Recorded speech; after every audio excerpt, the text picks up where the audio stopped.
Hi ಎಲ್ಲರಿಗೂ ನಮಸ್ಕಾರ. ಇವತ್ತು ನಾನು ಹಸಿಮೆಣಸಿನಕಾಯಿ ಚಟ್ನಿ ಮಾಡುವ ವಿಧಾನವನ್ನು ತೋರಿಸಿ ಕೊಡುತ್ತೆ. ಹಾಗಾದರೆ ಇವಾಗ ಮಾಡುವ ವಿಧಾನವನ್ನು ನೋಡೋಣ. ಹಸಿಮೆಣಸಿನಕಾಯಿ ಚಟ್ನಿ ಮಾಡಲಿಕ್ಕೆ ಬೇಕಾದ ಸಾಮಗ್ರಿಗಳು: ಹಸಿಮೆಣಸಿನಕಾಯಿ, ಬೆಳ್ಳುಳ್ಳಿ, ಕೊತ್ತಂಬರಿ ಸೊಪ್ಪು, ಕರಿಬೇವಿನ ಸೊಪ್ಪು, ಶುಂಠಿ. ಹಾಗಾದರೆ ಇವಾಗ ಮಾಡುವ ವಿಧಾನವನ್ನು ನೋಡೋಣ. ಒಂದು ತವಾವನ್ನು ತೆಗೆದುಕೊಂಡು ಅದಕ್ಕೆ ಮೆಣಸಿನಕಾಯನ್ನು ಹಾಕಿಕೊಳ್ಳೋಣ. ಮೆಣಸಿನಕಾಯಿಯನ್ನು ಚೆನ್ನಾಗಿ ಹುರಿದುಕೊಳ್ಳೋಣ. ನೋಡಿ, ಇವಾಗ ಚೆನ್ನಾಗಿ ಫ್ರೈ ಆಗ್ತಾ ಇದೆ. ಇವಾಗ ಇಷ್ಟು ಫ್ರೈ ಆದ ನಂತರ ಸ್ವಲ್ಪ ಎಣ್ಣೆಯನ್ನು ಹಾಕಿಕೊಳ್ಳಿ.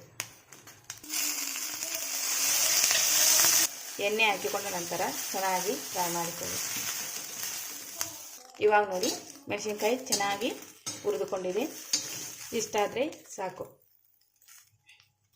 ಇವಾಗ ಈ ಮೆಣಸಿನಕಾಯಿಯನ್ನು 4 ರಿಂದ 5 ನಿಮಿಷ ಆರಲು ಬಿಡೋಣ. ಇವಾಗ ನೋಡಿ, ಮೆಣಸಿನಕಾಯಿ ತಣ್ಣಗಾಗಿದೆ. ಇವಾಗ ಒಂದು ಮಿಕ್ಸಿ ಜಾರನ್ನು ತೆಗೆದುಕೊಂಡು ಅದಕ್ಕೆ ಮೆಣಸಿನಕಾಯಿಯನ್ನು ಹಾಕಿಕೊಳ್ಳೋಣ. ಮೆಣಸಿನಕಾಯಿ ಹಾಕಿಕೊಂಡ ನಂತರ ಬೆಳ್ಳುಳ್ಳಿ, ಶುಂಠಿ, ಕರಿಬೇವಿನ ಸೊಪ್ಪು, ಕೊತ್ತಂಬರಿ ಸೊಪ್ಪು,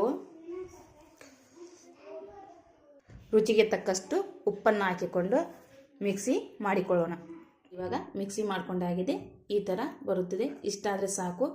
ನಾ ಮಾಡಿದ ರೀತಿಯಲ್ಲಿ ನೀವು ಒಮ್ಮೆ ನಿಮ್ಮ ಮನೆಯಲ್ಲಿ ಟ್ರೈ ಮಾಡಿ ನೋಡಿ. ಖಂಡಿತ ನಿಮಗೂ ಕೂಡ ಇಷ್ಟ ಆಗುತ್ತೆ. ಇದನ್ನು ರೊಟ್ಟಿ ಜೊತೆಗೆ, ಚಪಾತಿ ಜೊತೆಗೆ, ಬಿಸಿ ರೈಸ್ ಜೊತೆಗೆ ತಿನ್ನಲು ತುಂಬ ಟೇಸ್ಟಿಯಾಗಿರುತ್ತದೆ.